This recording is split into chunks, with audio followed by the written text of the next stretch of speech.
রাম মন্দিরে টাকা চুরি, গ্রেফতার ৮, উদ্ধার ৮০ লক্ষ। অযোধ্যার রাম মন্দিরে ভক্তদের টাকা ও মূল্যবান সামগ্রী চুরির ঘটনায় বড় সাফল্য উত্তরপ্রদেশের পুলিশের। এই মামলায় ইতিমধ্যে ৮ জনকে গ্রেফতার করা হয়েছে। তদন্তকারী সূত্রের দাবি, এখনও পর্যন্ত প্রায় ৮০ লক্ষ টাকা উদ্ধার করা সম্ভব হয়েছে। চুরির অভিযোগ সামনে আসতে ৩ সদস্যের বিশেষ তদন্তকারী দল বা সিট গঠন করেছিল যোগী আদিত্যনাথ। মঙ্গলবার প্রাথমিক তদন্ত রিপোর্ট জমা দেওয়ার পর তার ভিত্তিতে শ্রীরাম জন্মভূমি তীর্থক্ষেত্র ট্রাস্টের অন্যতম সদস্য কৃষ্ণমোহন পুলিশের কাছে অভিযোগ দায়ের করেন। এরপরে শুরু হয় অভিযান। ধৃতদের মধ্যে রয়েছেন মন্দির কর্তৃপক্ষের ঘনিষ্ঠ বলে পরিচিত রামশঙ্কর যাদব।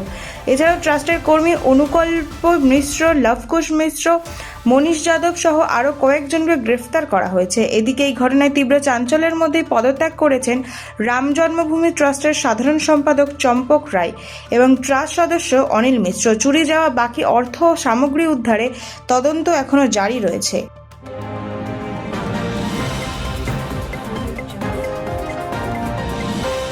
ছুটল দেশের প্রথম হাইড্রোজেন ট্রেন।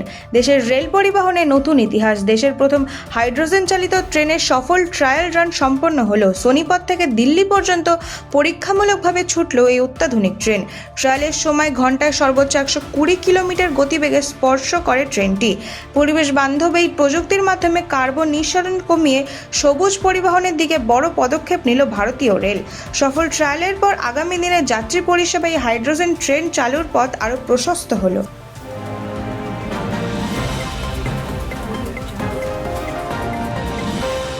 রবিবার থেকে বৃষ্টির জোর। দক্ষিণে বজ্রবৃষ্টি, উত্তরে ভারী বর্ষণের সতর্কতা।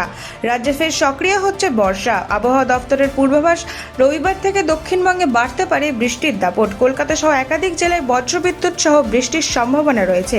রবিবার পর্যন্ত বিক্ষিপ্তভাবে বৃষ্টি হলেও এরপর থেকে বৃষ্টির পরিমাণ বাড়বে বলে জানানো হয়েছে। অন্যদিকে উত্তরবঙ্গের একাধিক জেলায় জারি হয়েছে ভারী বৃষ্টির সতর্কতা। বিশেষ করে পার্বত্য এলাকায় অতিবৃষ্টির জেরে ধস নামার আশঙ্কা রয়েছে। প্রশাসনের পক্ষ থেকে পর্যটক ও স্থানীয় বাসিন্দাদের সতর্ক থাকার পরামর্শ দেওয়া হয়েছে।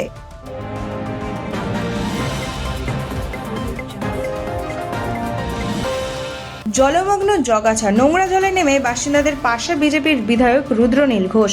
দফায় দফায় বর্ষণের জেরে জলমগ্ন হাওড়ার জগাছা। জল জমে চরম দুর্ভোগে পড়েছেন এলাকার বাসিন্দারা। এই পরিস্থিতিতে জলমগ্ন এলাকায় পৌঁছে নোংরা জলে নেমেই স্থানীয়দের সাথে কথা বলে শিবপুরের বিজেপি বিধায়ক রুদ্রনীল ঘোষ। দ্রুত জমা জল নামানোর জন্য প্রয়োজনীয় ব্যবস্থা নেওয়ার আশ্বাস দেন তিনি। পাশাপাশি তার অভিযোগ, তৃণমূল ও বাম আমলের পুরো বোর্ড দীর্ঘদিন নিকাশি ব্যবস্থার উন্নয়নে কাজ না করায় আজ এই দুর্ভোগের মুখে পড়তে হয়েছে সাধারণ মানুষকে। ঘটনাকে কেন্দ্র করে শুরু হয়েছে রাজনৈতিক দরজা।